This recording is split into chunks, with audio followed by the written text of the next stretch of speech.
né, aciona a AGU após jogador de vôlei Wallace, ex-seleção, fazer post sobre violência contra Lula. Atleta divulgou pergunta de torcedor sobre dar um tiro na cara do presidente e promoveu enquete sobre o tema, mas apagou horas depois. Covardão, né? Confederação Brasileira de Vôlei e Cruzeiro repudiaram publicação. Aqui, ó. Ele aqui, né, num clube de tiro, né, o jogador Wallace, bolsonarista, que fez campanha para o Bolsonaro em 2018, as camisetas benga, não sei, tudo uma compensação, né? A arma ali é o pênis do cara que não funciona, né? E ele vem falando, e aí ele pôs isso aqui, ó, daria um tiro na cara do Lula com essa 12. Aí alguém faria isso e pôs como enquete, né, no Instagram dele, né, e defendeu os armamentistas, falando que era coisa de esquerdista, tudo mentira, que tem que ter arma mesmo, que ele é o brabo, não sei o quê. Aí falaram pro presidente mandar ele embora, o presidente do Cruzeiro, que é o time que ele joga, né? É o time que ele joga, o Cruzeiro. Só que o presidente do Cruzeiro é essa pessoa aqui que eu vou mostrar. Eu vou tirar o selinho aqui do Pix agora, senão vai ficar cobrindo as nossas caras. O presidente do Cruzeiro é essa pessoa aqui, ó, que o William De Luca, nosso colega de trabalho, né? Dos três, talvez eu não possa falar ainda, mas do Demore é colega de trabalho aí do Eu já Demore. posso falar. O César não pode falar ainda. O César não pode falar. Não, uma galera me escrevendo aqui, pô, todo mundo já sabe, que vocês não falam logo essa merda. Então a gente vai falar. No final do programa a gente fala. Eu não, Eduardo Moreira, eu não falei nada. Eu também não falei nada. Até porque a próxima passagem para São Paulo para tomar cerveja depende do Eduardo Moreira. Então eu não tenho nada a ver com isso. Eu não vou falar também, não. Mas tá aqui, ó. Ó, o William De Luca, nosso querido amigo. Pessoal, não queria desanimar vocês pedindo o Wallace demitido, mas o dono do Sada Cruzeiro é o empresário Vitório Medioli, prefeito de Betim, bolsonarista ultra radical e que já defendeu a separação do Norte e Nordeste, porque as regiões votaram majoritariamente em Lula. Então, ó, bolsonarista que defendeu a separação do Nordeste tem 480 milhões em contratos com o governo.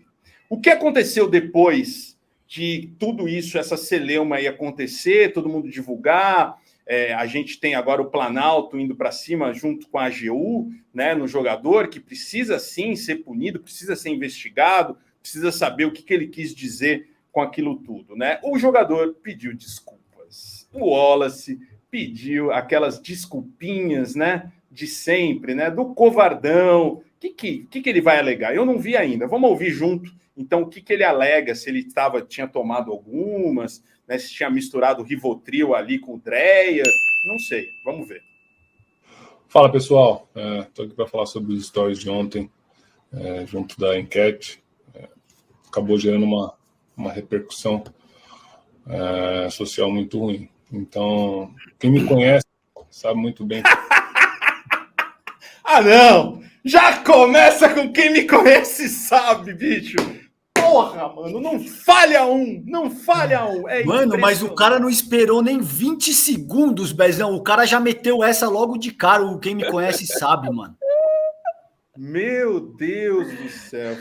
Vamos ver o que acontece. Quem me conhece sabe. E a camisetinha de anime, né? A camisetinha de anime. A camisetinha de anime, né? A casa ali meio desarrumada. Né?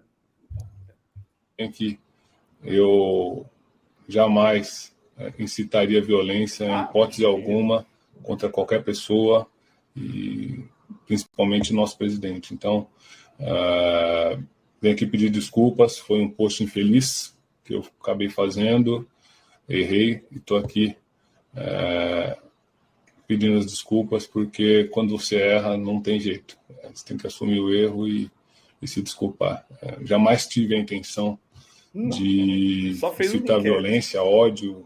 Não é um tiro na cara do não é da minha pessoa. Então, não foi isso que o esporte me ensinou, e não é isso que eu quero passar para ninguém. Tá bom? Um abraço.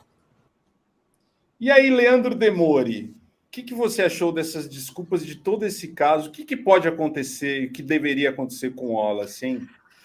Cara, eu vou dizer o seguinte, tem duas coisas que eu queria comentar. Primeiro, eu não sei o que toma o pessoal que joga vôlei, né? Porque deve ser numa base de 90-1 de extrema-direita, essas pessoas que praticam esse esporte, né? E, pelo amor de Deus, cara. Olha, eu voltei depois de 23, 24 anos a praticar um esporte que eu sempre amei, mas acabei abandonando por 1000 motivos, né?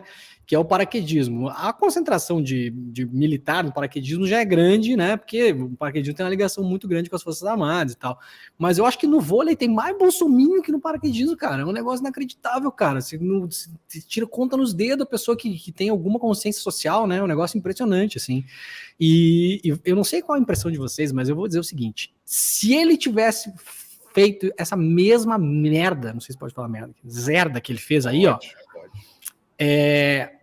6 meses atrás, não ia ter pedido desculpas. Tá pedindo desculpas, sabe por quê? Porque tá com medo de ser preso. Isso é o que acontece depois de tudo que rolou aí, depois do 8 de janeiro. Todo mundo viu que as coisas estão tendo consequências, porque nunca tiveram. Se esse cara tivesse feito a mesma coisa 6 meses atrás, não tem como saber, então eu tô dando uma opinião aqui, né, na nossa posição. Eu duvido que ele pediria desculpas. Não aconteceu com o Maurício, jogador de vôlei. O que aconteceu? Cagou e andou e foi eleito deputado, tá? Então só tá pedindo desculpa porque alguém deve ter colado nele e falado, velho, isso aí pode dar merda, tu vai se fuder. Eu duvido que se arrependa de ter postado isso que postou. E sobre o Vittorio Medioli, para quem não sabe, ele é um empresário, ele é italiano de nascença, né? Já deve ser brasileiro, é esse momento, né? E ele é o cara que, quando teve a fundação da Fiat no Brasil, a Fiat no Brasil, se não me engano, dos anos 60, 70, ali, da época do período militar, né? Ele foi o cara que foi contratado pela Fiat para assumir toda a parte da logística de entrega dos carros. Então ele montou uma transportadora na época, né? Desses caminhões cegonha que a gente vê nas estradas, a Fiat chamou esse cara e falou: a gente precisa entregar esses carros, a gente precisa de uma empresa para isso. Então esse Vittorio Medioli montou essa empresa. E aí virou um cara absurdamente rico, né? Porque ele virou praticamente um monopolista, né, da Fiat Automóveis do Brasil nisso, e obviamente se estendeu para outros ramos e tal. Se eu não me engano, ele é dono, inclusive, de jornal em Minas, né? Aquele jornal popular que tem em Belo Horizonte, eu não lembro o nome agora, e eu acho que o Tempo é dele também. Posso estar falando uma bobagem aqui, tá? Mas o jornal O Tempo eu não tenho certeza. Eu sei que ele é dono de uma rádio grande em Belo Horizonte, de um jornal grande em Belo Horizonte também, né? Então, assim, é um cara super poderoso, apoiou o Bolsonaro aí, e obviamente, né, o Wallace sabe para quem trabalha, sabe de onde vem o dinheiro dele. Se não soubesse, não ia ter postado essa história, né, gente? Em relação ao Lula, né? Porque ele sabe que o patrão lá de cima não ia se incomodar. Aí deve ter dado alguma merda e alguém chegou e falou: cara, vai lá e pede desculpa, porque senão é capaz de você imagina o atleta do meu time ser preso. Não é por você, não, lá, seu Zé Ruela, tá? Não é por você, é você que se foda, né? Eu tô preocupado com a minha imagem, meu time, meu clube, minha empresa, né? Então vai lá e pede desculpa. Alguém deve ter mandado esse cara pedir desculpa. Eu duvido que 6 meses atrás teria pedido desculpa por ter feito o que fez hoje aí. E só lembrando quem é o Maurício Souza, que tem fotos dos dois fazendo 17 ali, né? O Maurício Souza foi acusado de homofobia, até depois que falou de um gibi do super-homem, da bissexualidade do Superman. Os caras se preocupam, né? É uma necessidade de estar atento à sexualidade dos outros, né, uns vigia-cu do caralho, assim, porra, vai viver sua vida.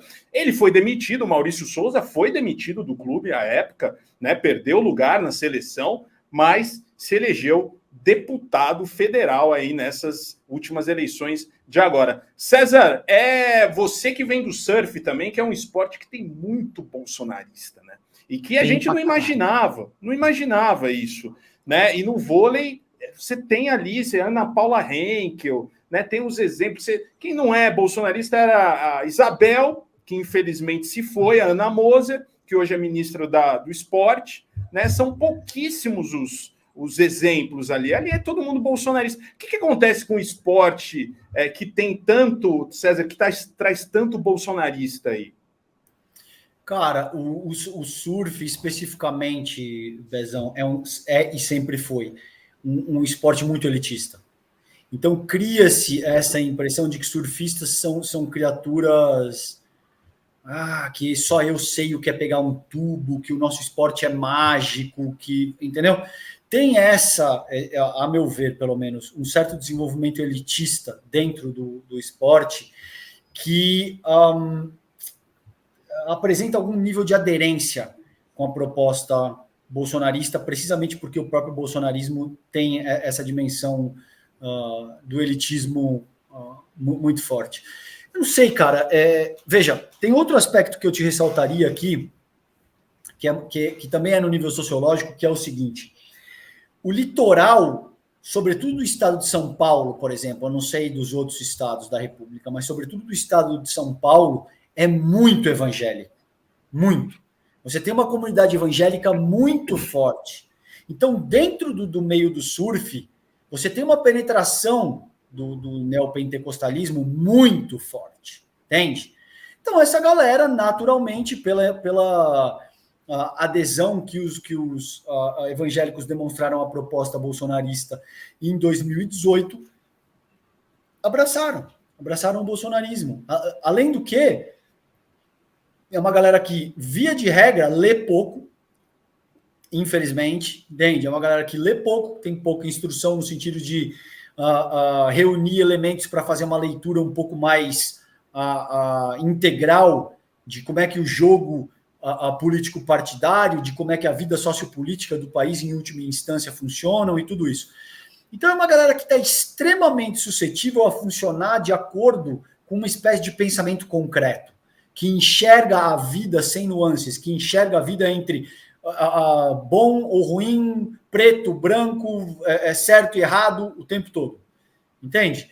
Na medida que se criou durante 10 anos a narrativa de que o Lula era o maior quadrilheiro da história, o PT era a maior quadrilha, a mídia hegemônica esteve uníssona no sentido de avançar essa narrativa durante anos e anos e anos, e aí surge o Bolsonaro como sendo a antítese, o capitão, que seria mais ou menos ali na figura do Capitão Nascimento, do tropa de elite, que seria capaz de moralizar a cena política, o jogo dos corruptos políticos com base no uso da agressividade, da violência, do ninguém vai subir, fica todo mundo quietinho, não sei o quê, entendeu?